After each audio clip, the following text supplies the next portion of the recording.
Olá! Estamos aqui hoje para falar sobre duas tecnologias do Plano ABC. A primeira delas é a recuperação de pastagens degradadas e a segunda é o sistema plantio direto. Ambas são preconizadas pelo Programa ABC, hoje conduzido pelo Senar Central em parceria com outras instituições. A primeira que nós vamos falar é a recuperação de pastagens degradadas. O primeiro aspecto é um contexto geral do nosso sistema produtivo pecuário nacional. Nós tivemos grandes evoluções de 1960 até 2010. Essa evolução continua até hoje, lógico. Nós tivemos um aumento de rebanho, no nosso rebanho pecuário, de 58 para mais de 200 milhões de cabeças. Um aumento de quase 4 vezes. Ao passo que a nossa área de pastagem, ela aumentou de 122 milhões de hectares para aproximadamente 170 milhões de hectares. Então, nós aumentamos mais ou menos 40%. Então, de um lado, nós tivemos um aumento de rebanho de 4 vezes, né, ou um crescimento de 251% no rebanho de animais ou na quantidade de animais, ao passo que a área utilizada para se criar esses animais aumentou somente 40% ou 39%. Isso mostra que o nosso sistema pecuário recebeu nos últimos 40 anos um investimento, ou mais até 50 e até hoje, um investimento tecnológico muito pesado. Isso veio das nossas instituições de pesquisa, das universidades e também do próprio produtor rural, que sempre esteve descontente com os índices produtivos do seu sistema. A maioria dos produtores, dos pecuaristas, não está contente com o índice produtivo da sua área, ou seja, ele quer produzir mais na mesma área. É o reflexo do que a gente tem visto no Brasil nos últimos anos. O aumento de produtividade provocado por esse processo também é significativo. Nós saímos de uma utilização diária de 0,47 cabeça por hectare e partimos para 1,2 cabeça por hectare. Aumentamos quase 3 vezes a taxa de utilização das nossas áreas. Esse é um ponto muito positivo no trabalho pecuário.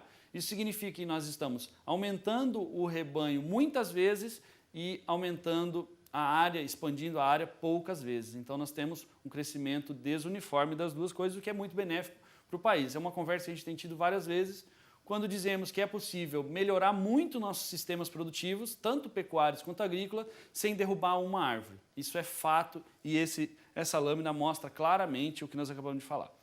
Então nós já melhoramos muito. No entanto, desses 170 milhões de hectares ocupados pelas pastagens, tanto nativas quanto cultivadas, nós temos diversas condições dessas áreas. Então, como que será que estão nossas áreas produtivas?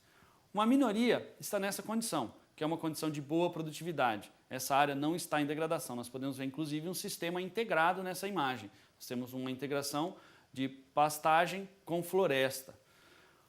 Boa parte estão no estágio de degradação intermediário. A maioria das nossas áreas estão nessa condição. É uma condição de produtividade baixa, ainda baixa, mesmo com aqueles bons índices produtivos. Nós podemos ver que podemos observar que a maioria das áreas estão nessa condição que é de degradação, tem um grau de degradação.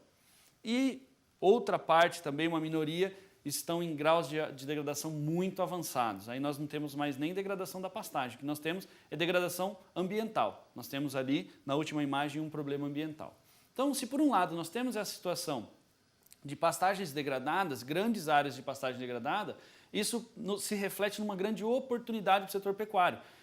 Que oportunidade é essa? Melhorar essas áreas, transformá-las em áreas produtivas e aumentar os índices de produção sem avançar sobre novas áreas. Esse processo de degradação que nós estamos falando, gente, é um processo contínuo, né? Como mostra essa imagem. Ele começa de uma forma branda, nos primeiros estágios, onde o nosso pasto está em fase produtiva e pela perda de nutrientes, pela falta de reposição de nutrientes por parte do produtor, a produtividade cai. Então o pasto perde vigor, perde produtividade. Esse processo é de fácil estancamento. Basta que eu faça uma reposição nutricional e a minha área vai retomar os índices produtivos. Essa fase é conhecida como fase de manutenção. É a mais barata e a mais fácil de se recuperar. É nessa faixa que os meus índices produtivos flutuam. Então, quando eles baixam, eu faço uma adubação, faço uma correção por superfície, melhoro o meu manejo, que é importantíssimo, e a área retoma seus índices produtivos. No entanto, se eu não fizer nada, se eu não tomar nenhuma atitude quando esse processo foi iniciado, a degradação avança. Em seguida da perda de produtividade, de vigor, eu começo a perder qualidade da minha pastagem, eu começo a ter mortalidade de plantas de capim, que é o meu interesse, né? O que eu quero é produzir capim para os meus animais, e começam a aparecer essas plantas que morrem, dão lugar às invasoras, às pragas e às doenças. Eu já avancei aqui no meu processo de degradação. E aí, para eu retomar minha área ao seu máximo produtivo, eu já tenho que tomar outras ações, eu tenho que adotar outras práticas mais onerosas e mais dificultosas do que aquelas aqui acima. Se mesmo assim eu não faço nada, não tomo nenhuma atitude, o meu processo de degradação, gente, ele avança. Ele não é estancado, a não ser que seja por uma ação do produtor rural ou do proprietário. Sozinho, ele não para, ele avança. E aí eu parto para uma degradação do solo, que é aquilo que nós falamos anteriormente, uma degradação ambiental com alta compactação do solo, erosões, vossorocas, e aí avança para aquela imagem que nós vimos anteriormente. Então, essa lâmina é o cerne da nossa discussão, da nossa conversa sobre recuperação de pastagens. Quanto mais eu demoro para agir, mais eu demoro para parar o processo de degradação, mais caro ele fica, mais dificultoso ele fica, mais tempo eu preciso deixar minha área isolada, porque o processo é mais demorado. Se eu paro ele aqui na primeira fase, basta uma adubação de cobertura e o bom manejo. Então, eu praticamente não perco o uso dessa área. Eu tiro os animais para fazer o manejo do capim, para deixar ele rebrotar, faço a adubação e retorno os animais. Aqui, nessas fases, muito provavelmente eu preciso investir em mecanização, preciso fazer gradagens, quiçá até arações nesse solo. E aí eu vou precisar colocar muito mais adubo, vou precisar renovar esse pasto, investir em sementes de forrageiras. É um processo muito mais caro e desnecessário se eu agir no começo do processo. As principais soluções para esse processo de degradação, ou seja, os principais caminhos que nós podemos tomar para estancar ou para evitar o processo de degradação são essas três. O primeiro deles é o manejo. Nós falamos muito de recuperação, no entanto, na maioria das áreas, o processo de degradação pode ser evitado ou parado ou minimizado pelo simples manejo das áreas. É o repiqueteamento, a melhor organização, o respeito da fisiologia do capim por meio da altura de entrada e saída dos animais. Então eu preciso respeitar a altura que aquele capim exige que os animais saiam da área ou que eles entrem. Existem recomendações muito precisas para cada forrageira. Isso a Embrapa já recomenda no momento em que lança a forrageira no mercado. Então é uma informação fácil de achar e se for respeitada, o nosso processo de degradação ou não vai acontecer ou vai demorar muito mais tempo para acontecer. Se eu não faço o bom manejo, a degradação é inevitável. E aí eu tenho dois caminhos. O primeiro deles é a recuperação, que é o grupo de ações que eu exerço naquela área em que o processo não está tão avançado, então eu consigo mexer naquela área minimamente, fazer uma adubação, fazer uma mecanização só superficial para tornar essa área produtiva novamente, ou então a reforma, e esse é o processo mais oneroso e mais caro, mas é o necessário quando o meu nível de degradação atingiu índices, ou está me trazendo índices muito baixos de produção. Os principais indicadores para esses graus de degradação, o primeiro deles é o índice produtivo da área. Então, se eu não conseguir retomar o índice e as boas produtividades, não conseguir tirar daquela área uma boa quantidade de carne, depende de cada estado, mas uma boa área pode fornecer 20 arrobas de carne por hectare ano. Se eu baixar isso para 5, 6 arrobas e não consigo mais retomar, a minha área precisa ser reformada. Com o manejo eu não vou conseguir mais retomar. Eu vou observar que eu não tenho mais tantas plantas forrageiras, a minha colonização por invasoras está muito alta, eu tenho cupins na área, problemas com cigarrinhas, eu preciso mudar minha variedade, preciso fazer manejo dessas pragas. De qualquer forma, eu vou precisar mecanizar essa área.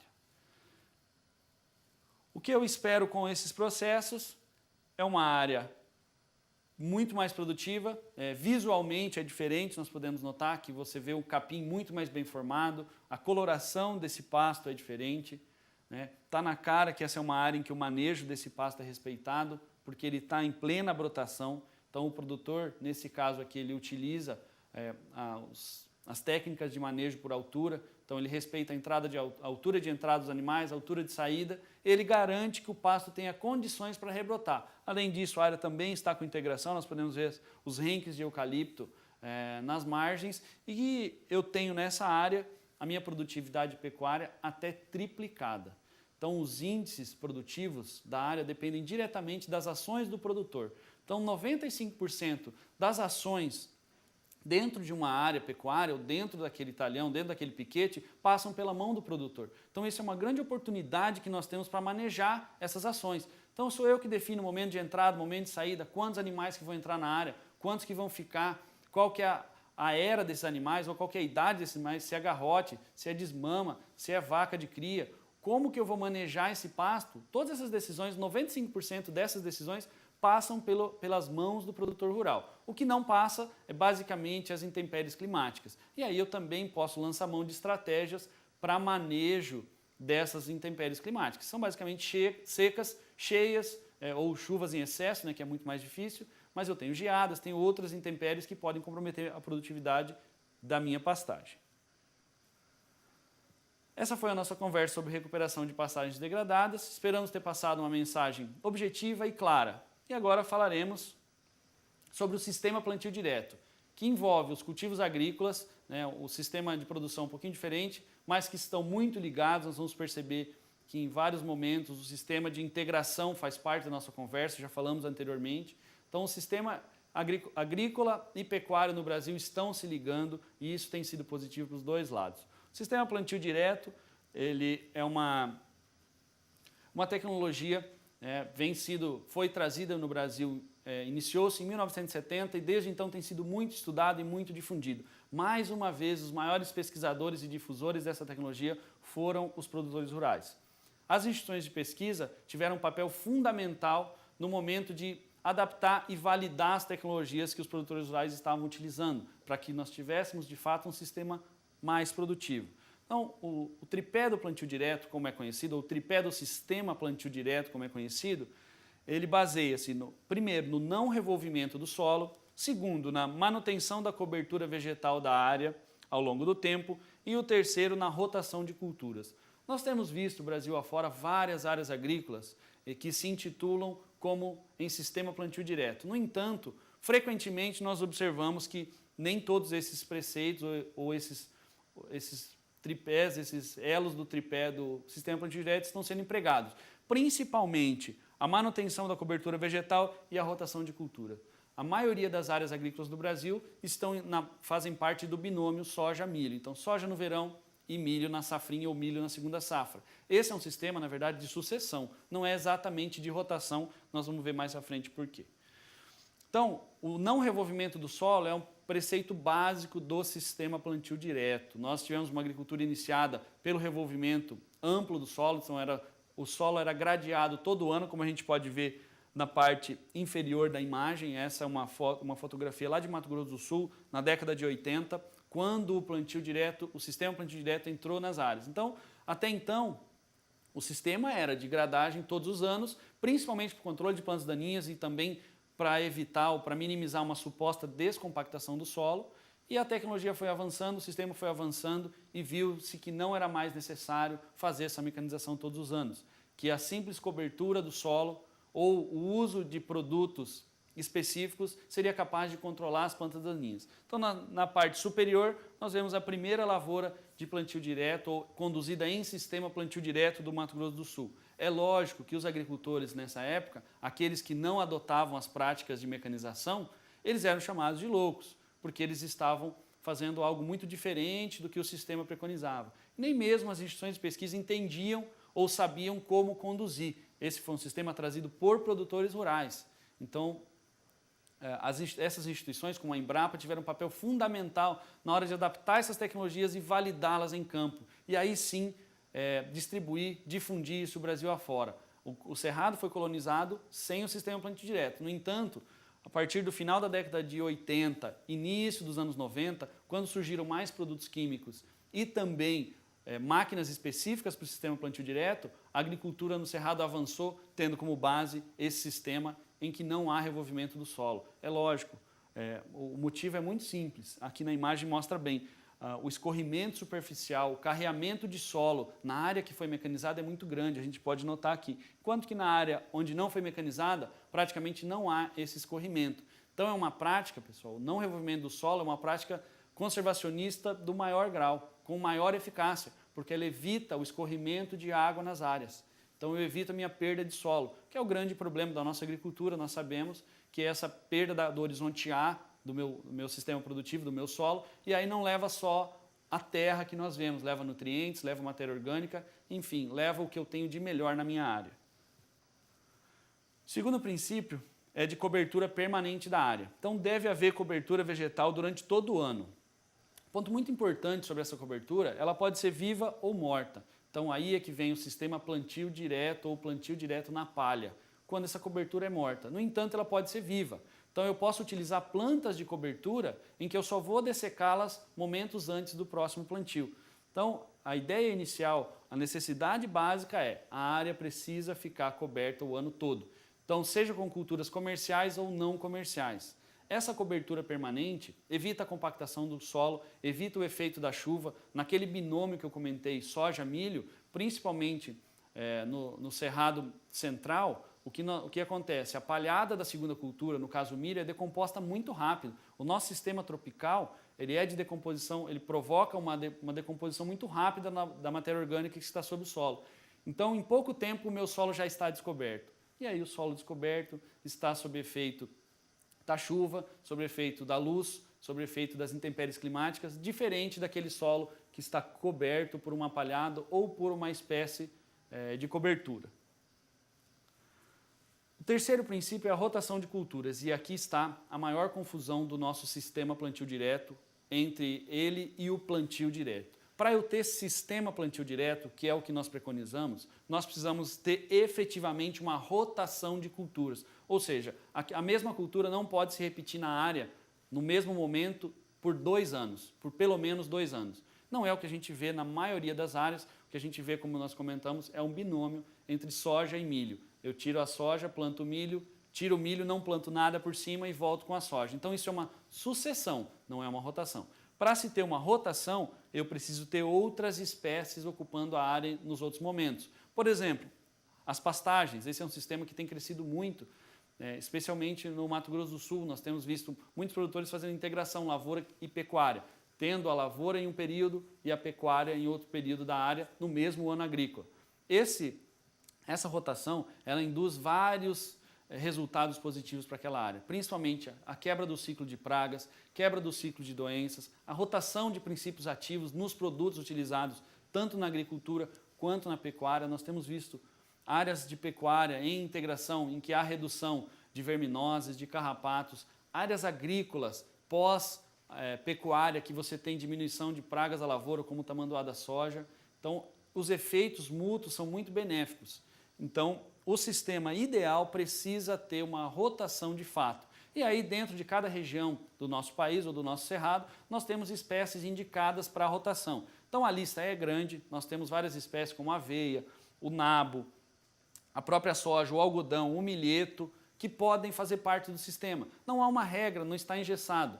É preciso que cada produtor conheça a sua região e entenda as espécies que estão disponíveis. Isso depende, primeiro, de uma adaptação daquelas espécies à região, segundo, da disponibilidade de sementes e também do produtor conhecer os efeitos que essas espécies terão no seu solo. Nós temos espécies que fixam nitrogênio, nós temos espécies que têm fatores de reprodução de nematóides baixíssimos, como é o caso das crotalárias, da crotalária, nós podemos utilizar para reduzir nematóides em nossas áreas. Então, tem uma série de espécies em que nós podemos utilizar.